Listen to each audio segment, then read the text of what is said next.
1 Corintios capítulo 6. Primera de Corintios capítulo 6. Entonces, lo que vamos a estudiar es que el Espíritu Santo es morada, su morada somos nosotros, sus hijos. Cada creyente es morada del Espíritu Santo. Entonces, yo voy a escribir este aquí. Primera de Corintios capítulo 6.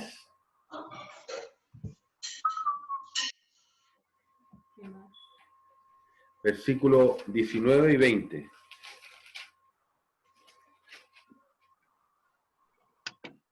A ver, ¿quién está arriba? La cumpleañera. Ya, lee tú, por favor, cumpleañera. 19:20. Sí. Dice, ¿o ignoráis que vuestro cuerpo es el templo del Espíritu Santo, el cual está en vosotros, el cual tenéis de Dios y que no sois vuestros? Porque habéis sido comprados por precio, glorificad pues a Dios en vuestro cuerpo y en vuestro espíritu, los cuales son de Dios. Ok. Tenemos que clarificar, y aquí hay una dificultad, por ejemplo, con lo que los pentecostales creen. ¿En qué sentido? En que los pentecostales creen que el Espíritu Santo se va de un creyente. De hecho, ellos creen que ellos aceptan a Cristo y después de un tiempo, cuando el creyente persevera, después viene y el Espíritu Santo mora o llena a un creyente, pero creen que cuando un ser humano peca, el Espíritu Santo se va.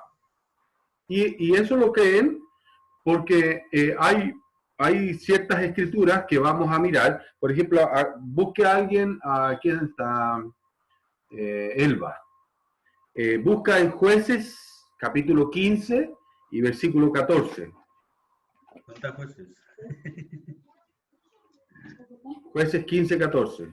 15, 14. Tienes una libreta. Cuando lo tengan, digan amén, como dice él. ¿Ya? Jueces 15, versículo 14. Así que vino hasta Leí, los filisteos salieron gritando a su encuentro, pero el Espíritu de Jehová vino sobre él, y las cuerdas que estaban en sus brazos se volvieron como lino quemado con fuego, y las ataduras se cayeron de sus manos. ¿Se acuerdan de la historia de Sansón, cierto?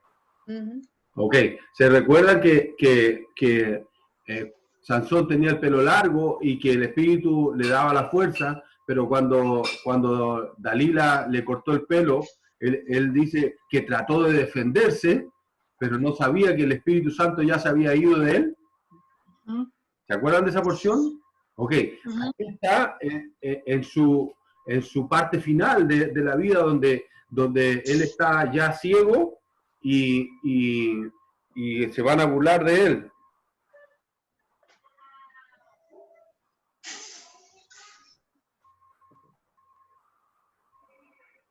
No, todavía no.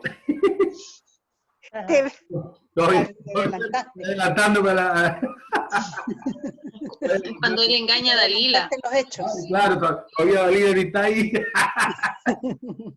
Son cosas que pasan. Bueno, En vivo. Más rápido. La historia, como que conté el final. Bueno, los pentecostales toman la historia de Sansón por lo mismo, porque el Espíritu Santo venía y actuaba en Sansón, pero cuando Sansón peca, el Espíritu Santo se va de él. Entonces, en el Antiguo Testamento, antes de Cristo, todo lo que pasa en el Antiguo Testamento, el Espíritu Santo no hacía morada en el creyente. El cuerpo del creyente no era templo del Espíritu Santo, sino que el Espíritu Santo venía, obraba y se iba.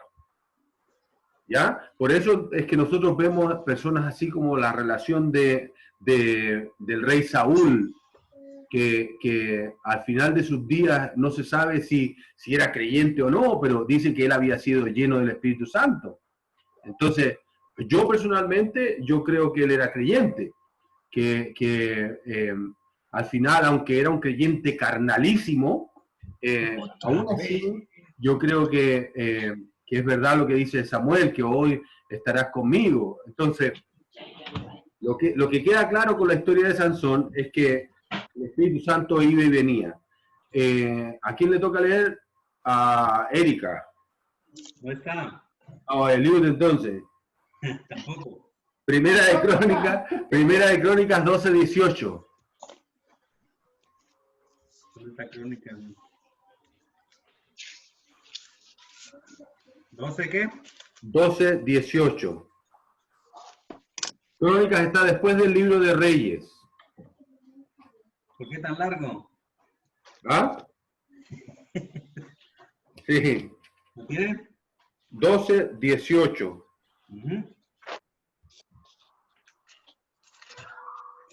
¿Estás? Están buscando la... Dale. ¿Lo leo? Vamos. Entonces, ¿Ya? ¿Lo leo? ¿Claro? Ya. Ok. Entonces el Espíritu vino sobre Amasai, jefe de los 30, y dijo: por ti, oh David, y contigo, oh hijo de Isaí, paz contigo y paz con tu ayudadores, pues también tu Dios te ayuda. Y David los recibió y los puso entre los capitanes de la tropa. ¿Te das cuenta que dice que el Espíritu vino? O sea, no, es una total diferencia a como sucede en el día de hoy. Porque en el día de hoy el Espíritu Santo viene a morar en un creyente cuando la persona acepta a Cristo como Salvador. Él nos bautiza y no pretendo hacer un estudio general del Espíritu Santo, de todo lo que Él hace, pero Él nos bautiza, Él nos sella, el mismo día en que el ser humano reconoce su pecado ante el Señor y pide perdón por ello. Entonces, en el Antiguo Testamento era una distinta manera de relacionarse de Dios con nosotros. Erika, ahora sí estás. El Salmo 51. Salmo 51, 11. Hernán, ¿cómo estás? Entre paréntesis. El Espíritu Santo es la morada, hace morada en el creyente. El Salmo 51, versículo 11. Dice así: no me eches de delante de ti y no quites de mí tu Santo Espíritu. ¿Se dan cuenta? Que David entendía el hecho de que él como creyente tenía algo especial cuando el Espíritu Santo moraba en él. Pero el Espíritu Santo no. ¿Por qué ustedes creen que el Espíritu Santo no hacía morada como hay morada el día de hoy? ¿Qué es lo que pasaba? ¿Por qué pasaba eso? ¿Todavía no había nacido Jesús? no venía, no estaba el Consolador. El Consolador es el Espíritu Santo, pero va más allá del hecho de que todavía no. Claro, Jesús es el quien da vuelta a la página, pero ¿por qué el Espíritu Santo no nos sellaba, no hacía morada en nosotros? Porque venía e iba y venía. Ya, claro. Ahora, ¿por qué? Es porque ellos tenían un tabernáculo y después tenían un templo. Entonces, Dios, la santidad de Dios llenaba la casa, entonces, acuérdense que el Antiguo Testamento es una sombra de lo que va a ser el Nuevo Testamento. ¿Ya? Entonces, el tabernáculo y el templo de los judíos era lo que nos mostraba qué es lo que iba a pasar después. Acuérdense, cuando Jesús muere, sucede algo en el templo. ¿Qué fue lo que pasó en el templo? Se rajó el velo. Se rajó el velo. El velo, ¿qué es lo que separaba? La santidad. Ok. Si dentro de la casa la santidad estaba encerrada, ¿cierto? Donde estaba el arca y estaba el velo, un velo grueso que cubría, ¿cierto? Y de ahí estaba la santidad de Dios, ahí estaba Dios. ¿Qué significa el hecho de que el velo se raja? moraría en el tabernáculo. Dios ya no moraría en una casa hecha de manos, sino que Dios se reparte, se esparce. Ya Él no es que anda buscando morada por ahí. ¿Por qué? Porque de ahí en adelante el Espíritu Santo empezó a ser recibido por los creyentes. Todo el libro de Hechos lo muestra cuando dice que incluso al principio ellos imponían las manos como un símbolo de ¿cómo se puede decir eso? De dar la autoridad, de dar el consentimiento de ellos, porque acuérdense que incluso ellos podían entender si alguien era un pecador o no. Y el Espíritu Santo venía a morar dentro de ellos, pero ya no más como en el Antiguo Testamento que el Espíritu se iba, que el Espíritu salía.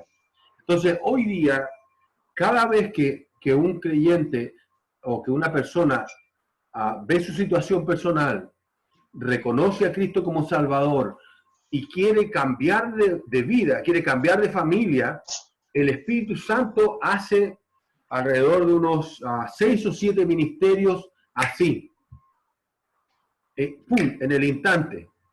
De hecho, nos justifica, nos compra,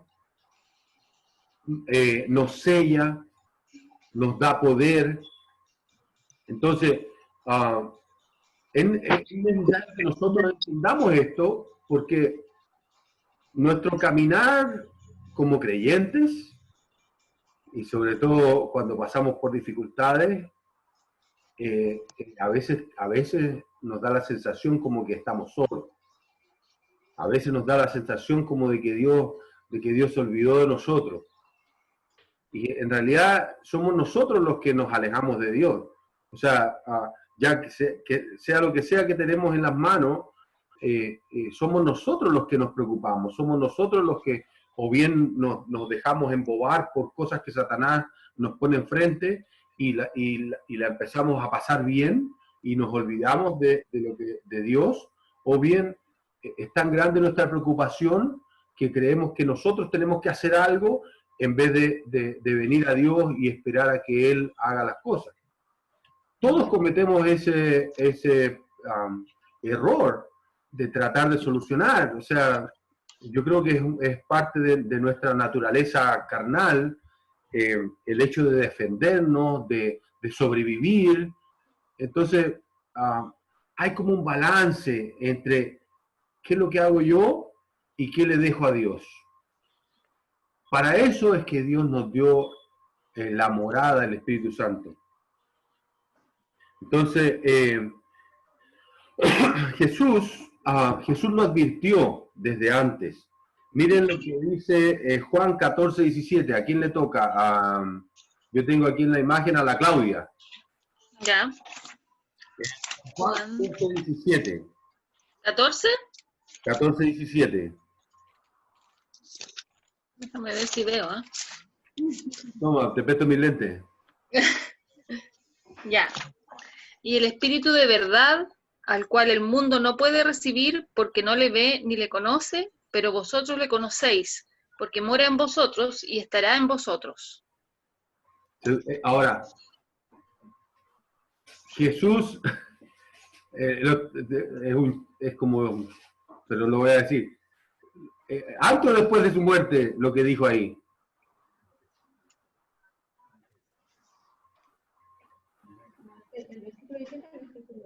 ¿Ah? En Juan 14. Antes de que muera. Antes de que muera. Está prometiendo algo. Y ella abajo en el 18 está diciendo, no os dejaré huérfanos. ¿Perdón? En el 18 está diciendo, no os dejaré huérfanos, vendré a vosotros. Bien. Excelente. Entonces, Jesús... Bien, bien. Punto para el maestro. ¿Punto por qué? Para el maestro de la Erika. Que cobre más tarde. Se dan cuenta que Jesús comienza a advertirnos de cosas que van a pasar después. Él incluso busquen el mismo Juan, capítulo 16 y versículo 8. Le toca a la María Teresa leer. Estoy en la calle Oh, porque tuve que buscar señal. Mira, estoy acá, estoy buscando señal. no te va a ir a la línea del tren o al río. Y hace mucho frío, así que es una reunión muy diferente. Agárrate del Eso- teléfono para agarrar. Porque estoy en la calle. Bueno, le toca Sí. entonces a Alba. ¡Me salvé! Buena Shiva. Juan 16, 8. San Juan capítulo 16, versículo 8. Sí, Juan 16, 8 dice, y cuando Él venga, convencerá al mundo de pecado, de justicia y de juicio. Ok, de nuevo es Jesús hablando. Y Él está hablando a los creyentes, les está diciendo que va a venir un consolador después de Él. Va a venir otro consolador, porque Jesús era consolador, daba consuelo al mundo, al consuelo de sus pecados, pero que después iba a venir otro consolador. Y ese otro consolador iba a tener el trabajo de convencer al mundo de esas tres cosas: pecado, justicia y juicio. Ahora, eso no es que lo va a hacer en nosotros, sino que al morar en nosotros, Él va a usar esa relación que tiene con nosotros para convencer al mundo de esas tres cosas: pecado, justicia y juicio. Entonces, Jesús estaba prometiendo ese futuro consolador. Entonces, miren lo que dice Tito 3:5. Ahora le toca a Juan Carlos. Wow. Me la pone difícil que no tengo lentes, espérate. Dejo más. Mira yo. Tito capítulo 3 y versículo 5. Tito es bien chico, tiene sido chico Tito, porque el libro es chiquitito. Ok. ¿Tito qué? 3, Tito. capítulo 3. Tito está después de Timoteo, para los que no lo encuentran. Aquí está. Es que tengo, mi esposa tiene una Biblia bien, una chiquita que está acá. Eso saca pica, vean que uno es ciego, ¿ven? Sí, Yo 3:5, ¿no? tengo una Biblia con una letra así, igual uso lente. Léelo tú para que diga. Mi esposa va a leer porque está en una letrita pequeña. Él dice que no lo puede leer, pero no es por su vista, es porque la Biblia es pequeña. quiere echarme la culpa a mí. Sí, eres la culpable, ya sabemos que eres. La mía le he puesto como soporte para que agarre el teléfono porque estamos en dormitorio. Oh, ya. Entonces, Capítulo dice 3, versículo 5. Tito 3:5 Sí. nos salvó no por obras de justicia que nosotros hubiéramos hecho, sino por su misericordia, por el lavamiento de la regeneración y por la renovación en el Espíritu Santo. Ahí hay palabras grandes que pudiéramos nosotros gastar toda una semana hablando, pero analicemos una por una. Ahí está hablando del momento exacto de salvación de cualquier ser humano, pero el momento de salvación dice, pero nos salvó no por obra de justicia que nosotros hubiésemos hecho, sino por su misericordia. ¿Qué es lo que es misericordia? ¿Quién puede decir qué es lo que es misericordia? Castigo no recibido. Ok, él va a decir que es un castigo no Recibido. Ok, anótenlo. Misericordia es cuando Dios no nos da lo que merecemos. ¿Ok? Merecemos castigo, pero Él no nos lo da. No por... Castigo no recibido. Exacto, pero no tanto como un castigo no recibido, sino que Nos da algo que no nos merecemos. Nos da un regalo sin merecerlo. No. Hacer la gracia. Espérame, no te adelantes. Digo, nos da algo que no nos merecemos. No. Eso es la gracia. Es como que no nos castiga por... No nos da lo que nos merecemos. Juan Carlos, ¿qué dices? No nos da lo que nos merecemos. Es como decirte, no nos castiga por algo que hemos hecho, sino como que nos da la opción o la oportunidad de poder hacer bien las cosas. La misericordia es el hecho de que Él no nos castiga. Cuando vamos ante el juez y el juez debe darnos una multa grande y clamamos por misericordia. O sea, que no nos... Era como una compasión. ¿Ah? Una compasión. Sí, sí, es la compasión, pero misericordia es una palabra, como se dice, más... Cuando dice, ten misericordia de mí, no me pegues. Bueno, Cuando uno le dice a los papás, es compasión, pero es distinta, porque misericordia, el significado habla de que Dios pasa nuestra... ¿cómo se puede decir esa palabra? El hecho de que nosotros somos basura, lo pasa por su corazón. Hay una empatía de Dios con nosotros. Entonces, Piedad. Él nos entiende, claro. Todas esas palabras caen en lo que es misericordia. Pasar nuestra desgracia, esa es la palabra que estaba buscando. Él pasa nuestra desgracia por su corazón. Que al final lo que quiere decir es eso mismo, el hecho de que Él tiene compasión de nosotros porque nos ama. Ahora, la misericordia va de lado con la palabra gracia. Y la gracia sí es lo que la Anita estaba diciendo, que es que Él nos da, ahora Él nos da, pero nos da algo que no merecemos. ¿Ya?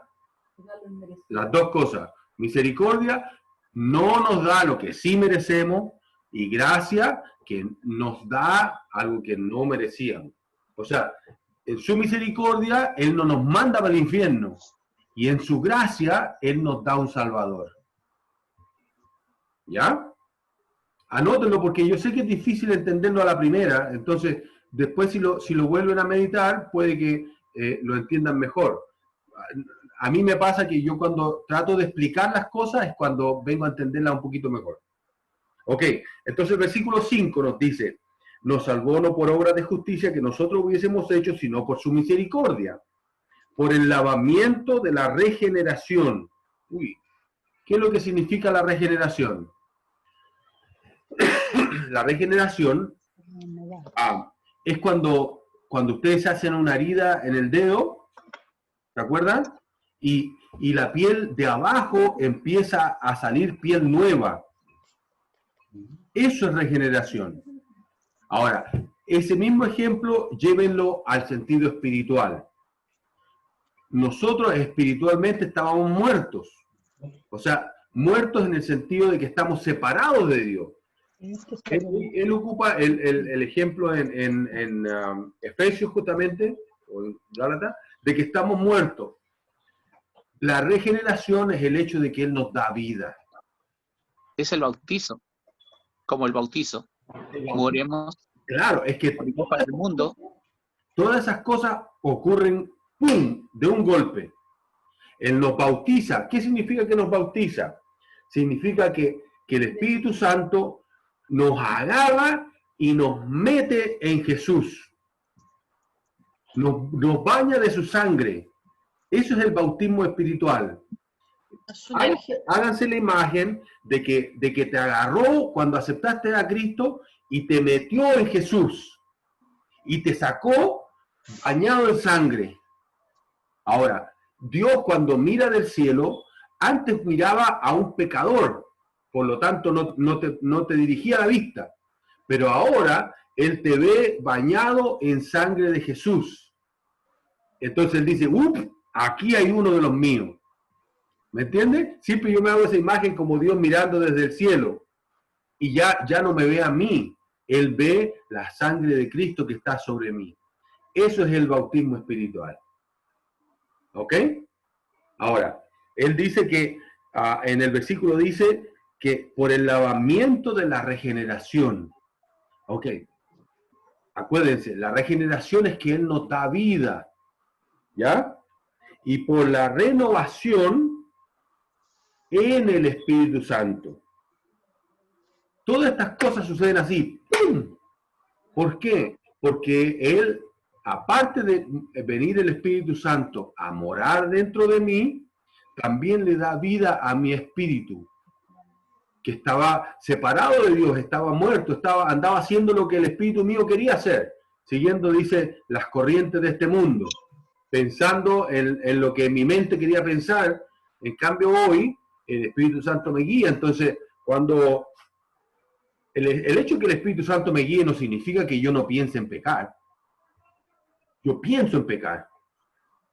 Por eso es que cuando nos preocupamos, queremos hacer las cosas nosotros. O cuando el Satanás nos pinta una fiesta, nosotros queremos participar de ella. Pero hoy día, el Espíritu Santo, al morar dentro de nosotros, nos va renovando. Eso es lo que leíamos el otro día en Romanos 12:2. Hernán, ¿puedes leerlo, por favor? A ti te toca. Romanos 2:2. Romanos 12:2. Romanos 12:2. ¿Ah? No os conforméis a este siglo, sino transformaos por medio de la renovación de vuestro entendimiento, para que comprobéis cuál sea la buena voluntad de Dios, agradable y perfecta. Romanos 12:2. Entonces, esa es la renovación, el hecho de que nuestra vida estaba siendo guiada por Satanás. Por favor, miren, todos nosotros fuimos religiosos, todos, ya sea en la iglesia cristiana o en la católica o en la mormona, donde quiera, todos nosotros fuimos religiosos. Hasta el día en que nosotros entendimos que no teníamos una relación con Dios y vinimos a entablar esa relación.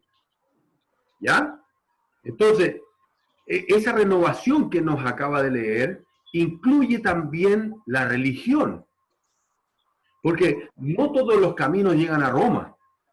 Yo en la iglesia cristiana pude haber entendido a ciertas cosas y no que estuvieran bien lo que yo entendía, porque si hubiese estado bien, yo habría aceptado a Cristo antes. Mi percepción de lo que yo estaba oyendo en la iglesia cristiana no era la correcta. Ahora, lo mismo nos va a pasar en la iglesia católica, en la iglesia mormona, en la iglesia pentecostal, donde quiera que tú estabas viviendo o donde quiera que tú estabas oyendo y aprendiendo. Entonces, esa renovación en el Espíritu Santo comienza el día de mi salvación. Y va a renovar también, debe renovar la manera en como yo vengo a Dios. Ya no vengo como pentecostal, ya no vengo como católico. Yo debo corroborar con la Biblia y la Biblia es la que me va a ir cambiando. El Espíritu Santo va a usar la Biblia, va a usar lo que yo voy metiendo por los ojos y por los oídos y va a ir llenándome, perdón, por el coronavirus. Va a ir llenando mi CD, va a ir llenando mi memoria, ya no se usa la casetera, eso era de los tiempos de antes. Un MP3. Mi MP3. Disco duro. Va a ir llenando mi disco duro. Entonces, va a ir sacando lo que había y va a ir metiendo lo que cambia. Entonces, nosotros como creyentes tenemos que entender dos cosas. Una, que cuando aceptamos a Cristo, sí o sí entramos en ese camino. Sí o sí, el creyente que sea, entró en el camino. En el camino de esa renovación, en el camino de cambio, en el camino de santificación se llama en la Biblia. Entonces, lo segundo que debemos entender es que eso, Dios me sirve la mesa. Dios me atiende. Pero sin duda que depende del creyente qué tanto avanza, qué tanto crece en el Señor, qué tanto madura. Por eso es que Pablo lo aconseja ahí en Romanos 12:2, lo que acaba de leer Hernán. Aconseja el hecho de que nosotros tenemos que renovar nuestra mente, tenemos que seguir en ese camino de la renovación. Entonces, son muchas cosas que suceden cuando el Espíritu Santo viene a ser morada en nosotros, viene a vivir dentro de nosotros. Veamos también, por ejemplo, en... No, ese era Romanos 12, Tito 3:5. Pero hablaste algo de que cuando nosotros aceptamos Cristo, el Espíritu tenía dos maneras. Dos cosas que recordar. Pues una es que el Espíritu Santo nos pone en ese camino de salvación, en ese camino de santificación. Ya todo creyente está ahí. Eso es una cosa. Y segundo, es que depende de ti qué tanto tú vas a avanzar en él. ¿Me entiendes? O sea, hay creyentes, bueno, hay de todo en la vida, pero hay personas que están como que esperando que Dios los toque. Hay creyentes que están esperando que Dios los toque, o sea, como diciendo, yo voy a la iglesia, pero estoy esperando de que Dios me toque. O sea, no hay una voluntad. No hay una voluntad personal en el sentido de que yo espero que Dios me cambie, sino que están ahí como sentados en la iglesia esperando que Dios los toque. Entonces, eso es un error. Estas son las dos cosas que yo digo que debemos nosotros entender. Ahora, miremos, por favor, en 2 de Pedro, capítulo 1. La tía Esther puede... Nelson. Dígame, Nelson. Dígame. Yo. No, alguien, cuando quieren explicar eso de que tú decías a cuál yo alimento más, decían, por decir, hay un perro blanco y un perro negro, ¿a cuál tú alimentas, le das más comida? Ya, eso se refiere a lo que estabas diciendo anterior. Ahora. A las dos naturalezas que hay dentro de nosotros. Claro. Entonces, claro, la naturaleza espiritual y la naturaleza carnal. Sí. ¿La tía Esther puede leer? ¿Hernán? Sí. Ya, por favor, buscar en 2 de Pedro, capítulo 1. Mientras que ella busca... 1 cuarto ya lo tengo. Capítulo 1, versículo 4. 2 de Pedro.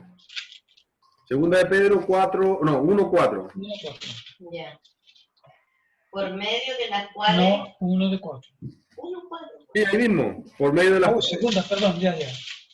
Por medio de las cuales nos ha dado preciosas y grandísimas promesas, para que por ellas llegaseis a ser participantes de la naturaleza divina, habiendo huido de la corrupción que hay en el mundo a causa de la concupiscencia. Y mira, y que este versículo se transforma en una cosa hoy día muy importante, porque hoy día en las iglesias te ofrecen rápido a Cristo, pero no te hablan de la enfermedad. Jesús es el remedio para el mundo, pero no te hacen enfermo. O sea, es como, ¿cómo se puede decir? Como un estilo de vida. Oh, no, necesitamos, porque somos pecadores. Sí, claro, ¿quién quiere aceptar a Cristo? Yo acepto a Cristo. Y ya, y se va para sus casas aceptando a Cristo. Pero nunca han llegado a esto. ¿A dónde estoy? Aquí. No, aquí. Mira, déjame leer por favor el versículo 3.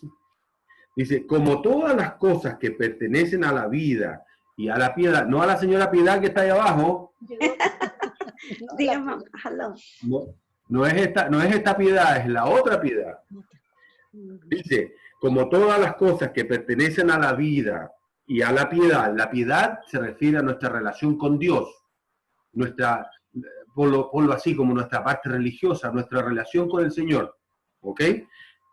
Todas las cosas que pertenecen a la vida y a la piedad nos han sido dadas por su divino poder.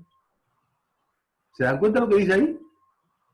Él dice que todo lo de la vida nos ha sido dada por su divino poder mediante el conocimiento de aquel que nos llamó por su gloria y excelencia. ¿Ok? Lo que nos está diciendo es que por tener nosotros una relación con Dios, todas las situaciones de la vida, el entender, todo nos ha sido dado. Pero nosotros somos burros, somos tercos, somos necios. Somos necios. Nosotros no necesitaríamos de un consejo de psicólogo, no necesitamos buscar para que alguien me diga qué es esto o lo otro. Nada, dice que todo nos ha sido dado. Pero nosotros no nos damos a eso. Nosotros no nos entregamos a lo que dijimos que nos íbamos a entregar, porque la salvación es eso. La salvación es el hecho de yo venir y entender que yo soy un pecador y que estoy camino al infierno y que mi vida no tiene nada bueno. Pero cuando yo vuelvo a Dios y me arrepiento, lo que estoy diciéndole, yo quiero que tú me cambies, porque yo no puedo cambiar. Yo necesito una nueva vida. Yo dejo la vida anterior y me vuelvo a ti, para que tú me cambies, para que tú trabajes en mi vida. Yo entiendo de que lo que hay aquí hoy día no sirve. Si tú me dejas solo, Señor, yo me voy a perder. Entonces, después nos dice, por medio de las cuales, o sea, por medio del conocimiento de aquel que nos llamó, por medio de las cuales nos ha dado preciosas y grandísimas promesas, para que por ellas llegases a ser participantes de la naturaleza divina. O sea, aquí nos está diciendo que la salvación es el hecho de querer cambiar, el hecho de querer no seguir igual. Entonces, la salvación que hoy día se ofrece en las iglesias es una salvación baratísima, porque no te pide cambio. No te dice que tú eres un pecador, sino que te dice, acepta a Cristo, y Él va a trabajar. Ok, yo acepto a Cristo. No sabes lo que está pasando. No sabes lo que va a pasar. Lo que debe pasar es que tú entiendas que eres un pecador, que necesitas el cambio que Dios te ofrece. Y la solución, porque todo esto es con el Padre. Es la ley del Padre la que no nos permite a nosotros ir al cielo. Es con la ley del Padre con la que nosotros chocamos. Al chocar nosotros con la ley del Padre, es que Él nos ofrece el Salvador. Él nos dice, tú no puedes cumplir esta ley. Tú nunca vas a cumplir la ley. Nunca. Ahora, tuvo que venir Jesús del cielo a cumplir perfectamente esa ley y así morir por nosotros. Cuando un pecador choca con Dios, choca cuando le dice a Saulo, a lo que era Pablo, lo que vino a ser Pablo, y le dice, duro te es dar cabezazo, dice, contra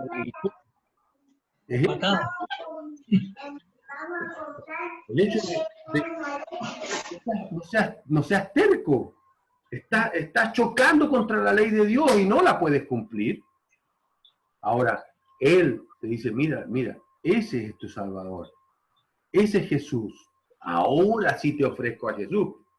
Ahora sí nos podemos ofrecer a Jesús, porque ya entendemos que Él es nuestro Salvador. ¿Y por qué entendemos por qué? Entonces, el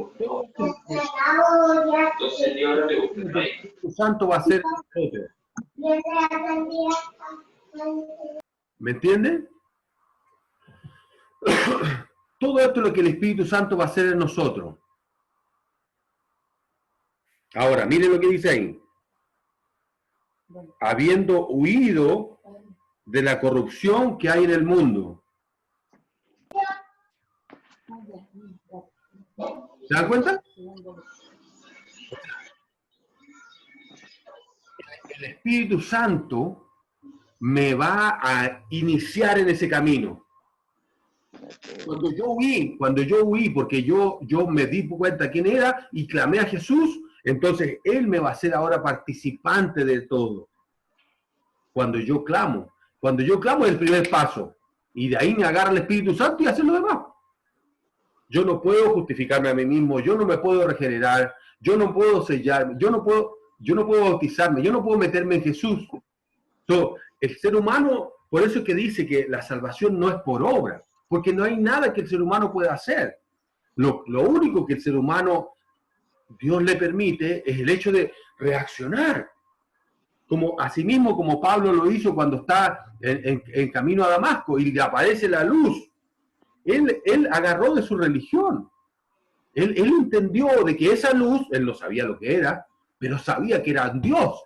Sabía que de lo poco que él podía haber conocido, él dijo, esto es Dios, esto no es normal, y le dice, ¿qué quieres que haga, Señor? ¿Quién es el Señor? Y le dice, y ahí tiene que caerse, así cuando él le dice, soy Jesús, aquel que tú persigues. Entonces Pablo quedó boquiabierta. Pero a la vez, al entender que eso es Dios y que eso que está ahí le está diciendo que es Jesús, el Jesús que él perseguía, él se somete. Él se somete a ese Jesús. Ahora lo entiendo. No es que Dios se metió en la cabeza de él y que le cambió las neuronas, sino que lo único que le queda a un ser humano es reconocer y someterse.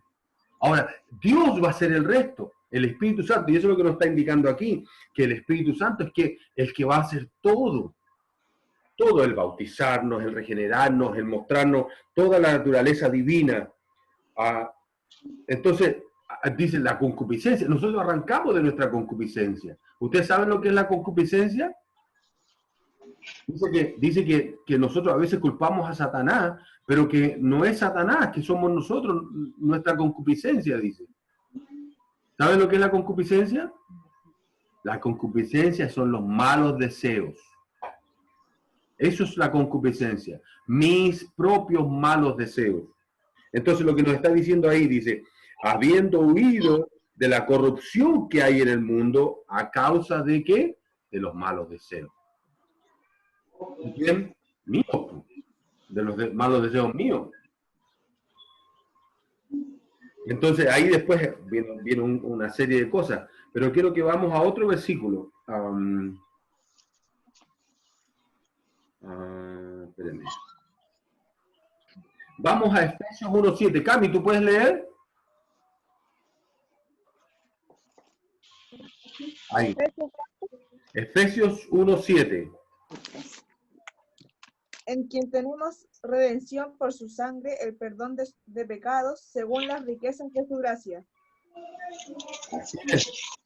A ver, lee por favor. ¿De nuevo? Espérame.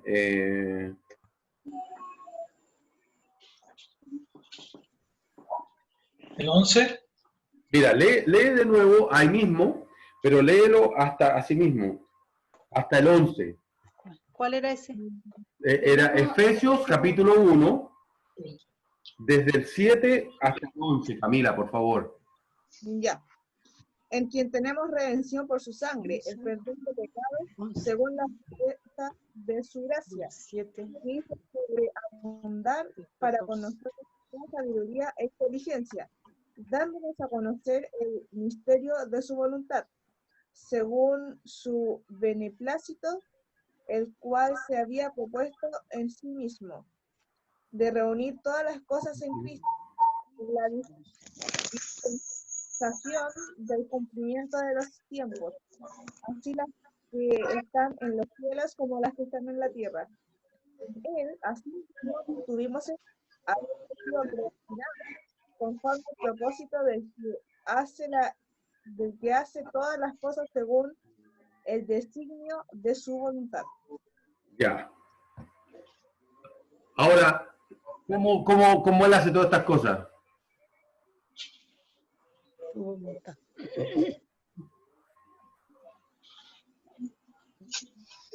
¿Ah? Miren, ahí está. Jean, Yeah. lee el versículo 13. De Efesios. Y Efesios 1. Ok. En él también vosotros, habiendo oído la palabra de verdad, el evangelio de vuestra salvación, y habiendo creído en él, fuisteis sellados con el Espíritu Santo de la promesa. 14. ¿Qué es las arras de nuestra herencia hasta la redención de la posesión adquirida para alabanza de su gloria? ¿Se dan cuenta? Lo que nos está diciendo que esto es como un ensayo. El hecho de que el Espíritu Santo fue en nosotros todavía, para cuando nosotros estemos en el cielo, dice que vamos a conocer como fuimos conocidos. Por eso dice que es las arras de nuestra herencia hasta la redención de la posesión adquirida para alabanza de su gloria. Lo que nosotros vivimos hoy día aquí en la tierra con el Espíritu Santo, cuando somos llenos del Espíritu Santo, es una muestrecita así de lo que vamos a tener en el cielo. Entonces, nosotros debemos estar conscientes de que somos templo del Espíritu Santo.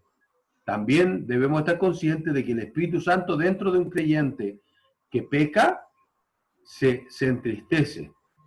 No se va porque el creyente nunca pierde la salvación, pero se constriñe, dice, dentro del creyente. Entonces, si el Espíritu Santo no se va, ¿es posible que un creyente viva en el pecado toda la vida? ¿Que viva o que peque? ¿Es posible que viva pecando, que digas, me voy de la iglesia y no sé, me voy nomás? El Espíritu debería hablarle. Exactamente. El Espíritu al estar contrito, al estar triste, el Espíritu pelea, dice que Dios es celoso de nosotros. Por lo tanto, cuando nosotros pecamos, cuando nosotros nos apartamos del camino, el Espíritu Santo empieza a pelear por nosotros. No es que a mí a veces me da risa lo que la gente cree, porque cree que cuando el Espíritu Santo está triste o está como que está arrinconado en un rincón de mi corazón y ahí como un tonto esperando a que yo vuelva a mirarlo a él. No. Él es un Dios. Él pelea por nosotros. Él me va a castigar. Él no me va a esperar así como que toda una cosita así tan débil, esperando a que yo reaccione. No. Él me va a empezar a hablar y a decir en mi mente. Primero me recuerda versículo. Me dice, esto es lo correcto, tú estás mal, Después, ¿qué es lo que pasa? Acuérdense que hay niveles de castigo. Primero Él me advierte. Primero Él me lo dice. Primero pone hermanos que me confrontan, mi propia mente en que me dice que estoy actuando mal. ¿Saben qué pasa después?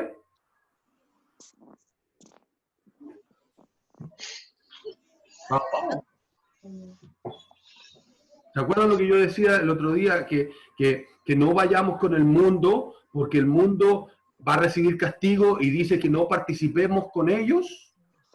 Porque lo que está diciendo es que nosotros también vamos a correr con castigo.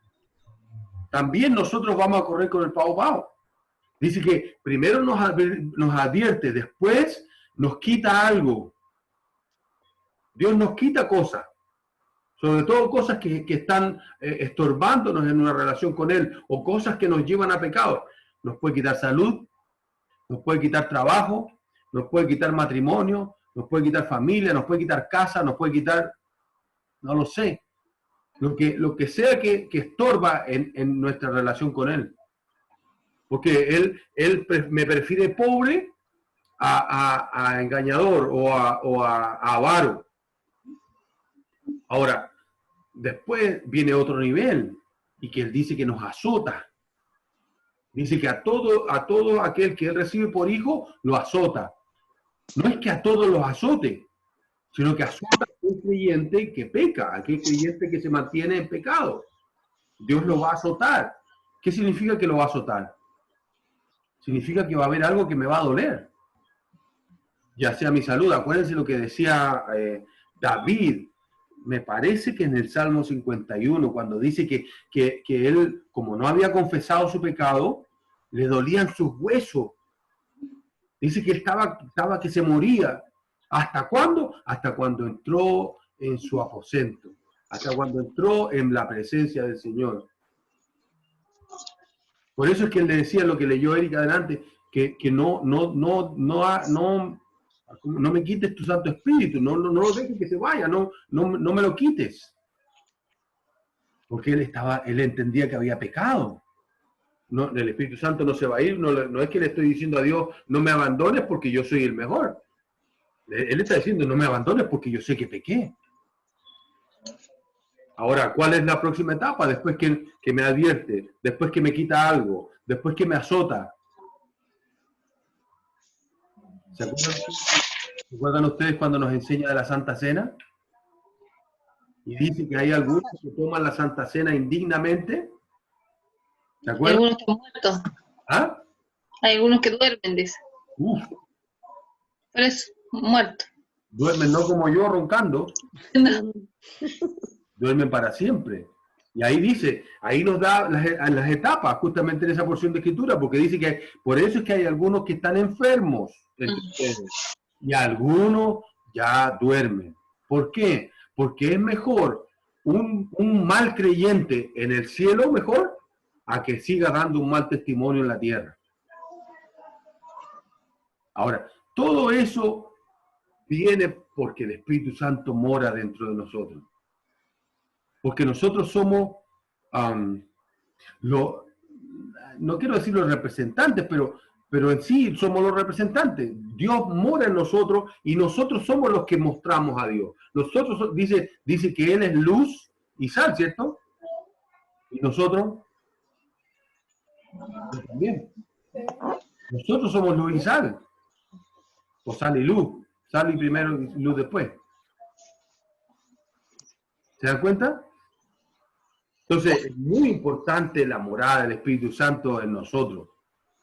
No sé si hay alguien que tenga preguntas, porque yo me fui como por el chorro. Discúlpenme, esto era como conversado, pero como que se me calentó la lengua. No sé si alguien tiene alguna pregunta, algún comentario. No sé qué piensa de su propia morada del Espíritu Santo. ¿Tú crees que el Espíritu Santo mora en ti? No por saberlo, como se dice, teóricamente, sino que ¿tú crees que el Espíritu Santo hace todo eso en ti? ¿Lo vives? ¿Lo crees así?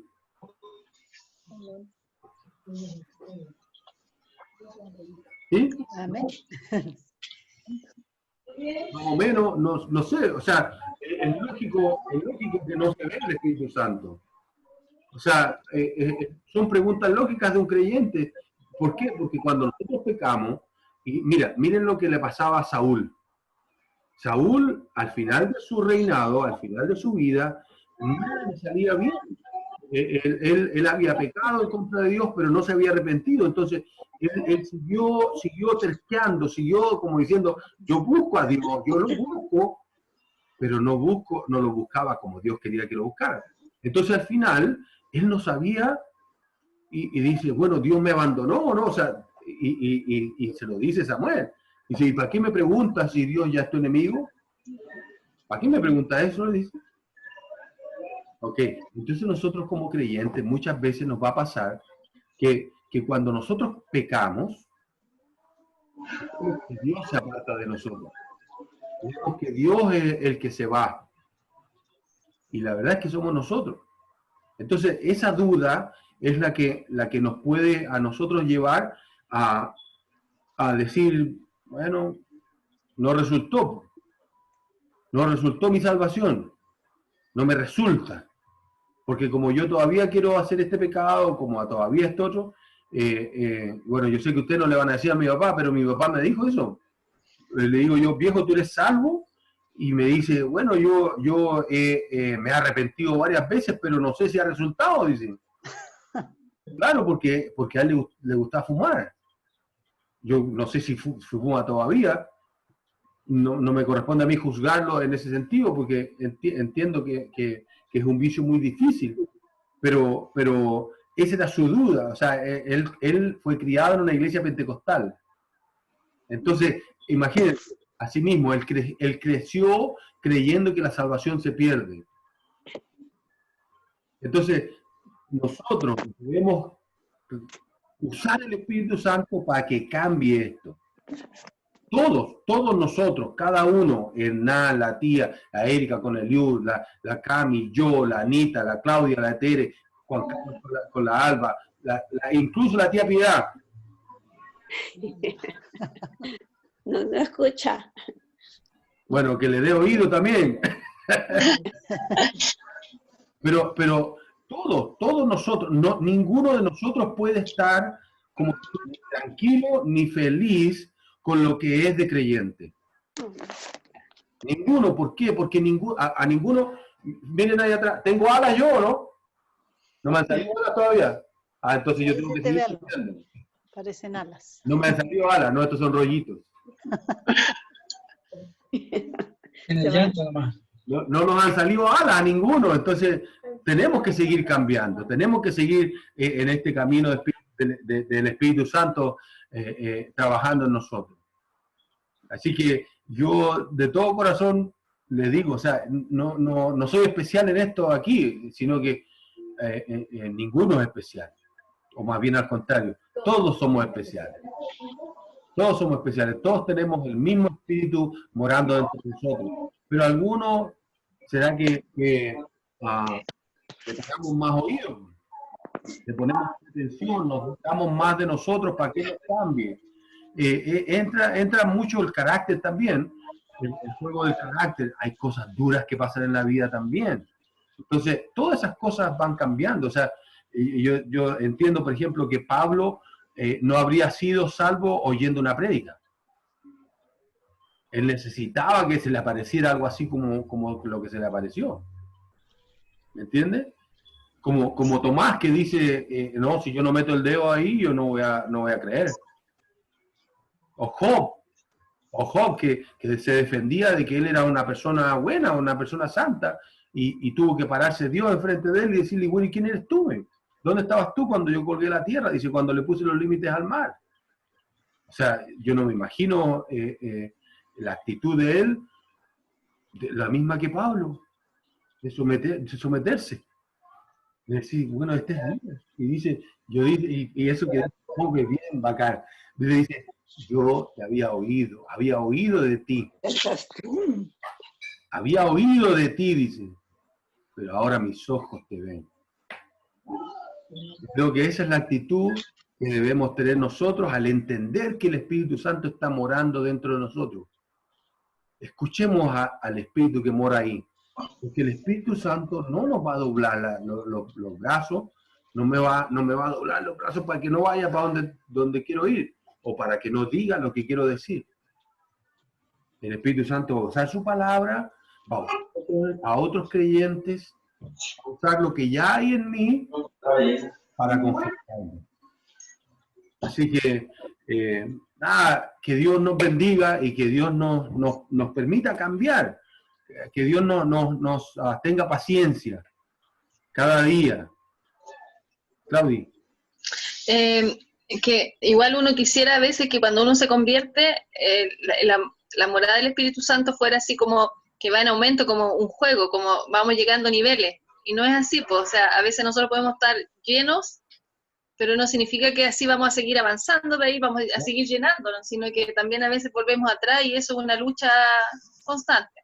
Exacto, lo mismo nos da de ejemplo David, aunque era en el Antiguo Testamento. La llenura del Espíritu Santo es como una cosa así, que va en pic y después puede decaer. Lo mismo, por ejemplo, yo puedo estar enseñando hoy día, pero en un año más haberme apartado totalmente del Señor. Yo necesito estar en esta... Y esta semana, tú sabes que yo lo he pensado, porque la semana pasada yo no quise hacer ningún video, no quise subir nada, aunque estábamos aquí en la casa todos los días. Yo estaba, no sé, en La La Land. En pausa. Estaba en modo avión. Y no significa que estaba pecando, pero estaba en otra. Y resulta que esta semana, más bien el fin de semana, el Señor como que me apretó el cogote y yo dije, yo voy a hacer todos los días, y todos los días hemos hecho reunión. Y eso me mantiene calentito, o sea, me mantiene pensando. Imagínense ustedes que yo, bueno, a las 10 de la noche yo me voy a acostar, pero me ha dado que por ejemplo, leíamos el capítulo 4, el primer párrafo, y ustedes se iban y yo quería leer lo que sigue. Y no es porque yo sea especial ni porque soy algo, no, a todos nosotros nos puede pasar lo mismo. A todos nosotros nos va a pasar lo mismo cuando estamos con Él. Vaya, parece. Entonces, oremos para que el Señor nos siga trabajando, para que siga con el letrero de en construcción. ¿No? Ustedes no saben, pero en Chile, cuando había un hoyo en la calle, ellos venían y ponían un letrero. Yo no sé si era así todavía, pero así era hace 20 años atrás. Y después el otro día, la otra semana, venían y echaban tierra. Después la otra semana venían y picaban el hoyo. Y a la otra semana venían y preparaban cemento, y después venían y le ponían plástico con unas piedras, y ahí se pasaba un mes más esas cosas ahí tiradas, hasta que la gente por usar el camino empezaba a apartar esas cosas al lado. El Espíritu Santo está trabajando todavía, pero no así como esa gente. Sí, no así. Él trabaja y trabaja bien, pero en la medida que nosotros le permitamos trabajar. ¿Amén? Amén. ¿Oremos? Amén. ¿Hay alguien que quiera orar? La pregunta. Eliud. Eliud dijo. Eliud. Ya. Ya, gracias. Ok, oremos. Padre Celestial, Señor, te damos gracias, Padre, por esta noche, Señor. Te agradecemos, Señor, por tu palabra, Señor. Te agradecemos, Señor, por todo lo que tú nos has enseñado, Señor, esta noche, Señor. Te damos gracias por lo que tú le has puesto en nuestra mano, en su corazón, Señor. Te agradecemos, Señor, y te damos gracias, Señor. Muchas veces, Padre, nosotros damos por hecho, Señor, que ya entendemos y conocemos, Señor, lo que es el Espíritu Santo y el trabajo que Él hace en nuestras vidas, Padre. Pero al volver a leer, Señor, al volver a refrescar nuestra mente, Señor, nos damos cuenta, Señor, día a día, Señor, que nos falta y nos falta mucho, Padre. Te pedimos, Padre, que tú nos sigas cuidando y nos sigas guiando, Señor. Te agradecemos, Señor, por lo que tú nos has dado, Señor. Ahora te pedimos, Padre, que tú nos ayudes, Señor, a cada día, Señor, a buscar a través de tu palabra, Señor, cuál es tu bendita y divina voluntad, Padre. Ayúdanos, Señor, a poder entender, Señor, todo lo que está plasmado ahí, Señor. Y que nosotros seamos diligentes, Señor, en querer aprender, Señor. Pero el hecho de solo aprender no es suficiente, sino también de actuarlo con hechos, Padre. De que vivamos una vida, Señor, que sea agradable delante de ti primero, Señor. Que esa vida, Señor, sea de testimonio, Señor, de que lo que vive en nosotros es tu Padre. Te agradecemos, Señor, y te damos gracias, Señor. Y ahora te pedimos que nos des un buen tiempo de descanso, Señor. Y te damos gracias también por el tiempo que tú nos has dado, Padre. Te agradezco por cada una de esas personas, Señor, que está conectada, Señor. Cada una de estas personas que ha tomado un tiempo, Señor, para poder oír de ti, Señor. Te agradecemos, Padre, y te damos gracias. En el nombre de tu Señor Jesucristo. Amén. Amén. Amén. Amén.